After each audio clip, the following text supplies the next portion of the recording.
करे कयो बंदि छो त हाणे छा थियो आहे कासमाबाद में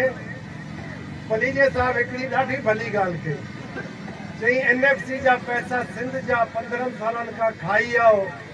त छा भुट्टो साहब शहीद ऐं मोहतरमा शहीद चयो हुयो त तव्हां खाई वञो ग़रीबनि जा हक़ खाई वञो बोर्ड में 3-3 लाख रुपया जेके हिकिड़ी झूपड़ी जा या घर जा मिलिया हुया उहे खाई वञो छा भुट्टे साहब शहीद ऐं मोहतरमा शहीद जे करे खाई आओ तो वठंदव कंहिंखां वापसि इहे त आया आहिनि सुभाणे वरी तव्हांखे चवंदो वञो बाबा वञी शहीदनि खां वठो उहे तव्हांखे ॾींदा छो त वोट त तव्हां उन्हनि जे नाले ॾिनो हाणे असल शइ आहे त इहे मुस्तक़बिल इन्हनि नंढड़नि जो आहे इन्हनि नंढड़नि सां गॾु इन सिंध जो मुस्तक़बिल वाबस्ता आहे जे सिंध जो सॼो कमु तव्हां ॾिसो 15 सालनि में का शइ इन्हनि न छॾी आहे इहा उॾई आहे हिकिड़ी इहा माफ़िया आहे जेकी हर शइ खाई वई ग़रीब जो हक़ खाई वियो सिंध जी बनी खपाए छॾी अथऊं का शइ इन्हनि न छॾी आहे जंहिंसां को माण्हू इज़त सां घरों ॿाहिरि निकिरी सघे ऐं इज़त सां वापसि अची सघे ॿाहिरि वञूं था त धाड़ियल था अची वञनि हाणे हिकिड़ी ॻाल्हि मूंखे सहिड़ो ॿुधायो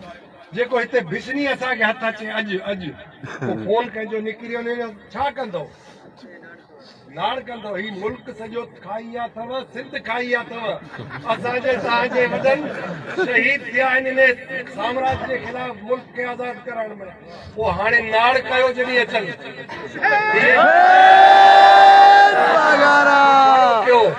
इन्हनि वटि गाॾियूं इन्हनि वटि बंगला ऐं हर वॾे शहर में इन्हनि वटि जायूं ऐं ज़ालूं इहे इन्हनि जा पिरकार आहिनि तव्हां अबोज सिंधी पहिरियों घर पुठियों घर हिकिड़ो इंजन ते न वधी सघे हाणे जॾहिं अचनि त पुछाणो थियो त मियां तव्हांजा हर शइ ख़ुशहाली जी तरफ़ वञे थी असां बदहाली में छो आहियूं छा सिंधी ग़रीब माण्हुनि जो फर्ज़ इहो ई आहे त शहीदनि खे पियो वोट ॾे ऐं तव्हां नालाइकनि खे कामयाबी करे ॾेखारियो जॾहिं तव्हांजे तॾे ते अचूं तव्हां तॾे खे वेड़े ऐं असांखे धिका ॾेई कढायो त इहे सभु शयूं हाणे तव्हांखे पुछणियूं पवंदियूं त 15 साल जेको तव्हां असांजे क़ीमती वोट खे मां चवंदो हुउसि त तव्हांखे अंदाज़ो कोन्हे इहा पर्ची केतिरी क़ीमती आहे तव्हांजी जेकी ठपो हणी था ॾेई था छॾियो दॿे में अॼु तव्हांखे ख़बर पवंदी इन इलेक्शन में इनशाअल्लाह जॾहिं तव्हां सही फ़ैसिलो कंदव पंहिंजे बचड़नि जे मुस्तक़बिल लाइ इन सिंध धरती जे मुस्तक़बिल लाइ तॾहिं मां मञींदुसि त सिंधी माण्हू जागी पियो आहे जागो महिरबानी करे सभु बिरादरी वारा नेक बर्द गॾु वेही फ़ैसिलो उहो कयो जंहिंमें सिंध ऐं तव्हांजे बचनि लाइ ख़ैर थिए इन्हनि लाइ ख़ैर न सोचियो इहे शहीदनि जे विरसे में तव्हांखे वोट कढी था वञनि उन खां पोइ तव्हांखे खंगे बि कोन था ॾियनि तो महिरबानी कयो तव्हांजो फर्ज़ आहे पाण में वेही सुठी कचहरी कयो मच कचहरी कयो मौसम बि ठरियल आहे शाम जो वेहो पाड़े वारे ॻोठ में वञो BUC में वञो कंहिं बि तक में वञी जिते जिते वास्तो हुजे इहे सभु ॻाल्हियूं कयो जेकी मां तव्हां सां कयूं त भई जे शहीद भुट्टो साहब थियो मोहतरमा शहीद थी इन सिंधी आवाम त न कयो मां त न कयो कंहिं ॿिए त न कयो जिन कयो उन्हनि सां त तव्हां गॾिया वेठा आहियो उन्हनि खां त तव्हां परे न आहियो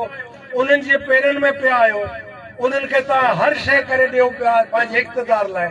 त इहो इक़्तिदार अलाह ताला जो उन खां पोइ तव्हांजे वोटनि जे करे थो मिले तो थोरो सोचो अचे तव्हांजी अखियुनि जे साम्हूं ऊंदहि ख़तमु थिए त मां सम्झां थो फ़ैसिलो सही तव्हां करे सघंदो इहो मुंहिंजी ख़्वाहिश आहे त तव्हां जागो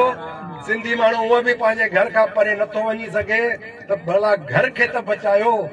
सिंध सूबे खे त बचायो इहो त तव्हां ते फर्ज़ आहे छड़ो इन्हनि इहे ठग अथव टिप ताईं अथव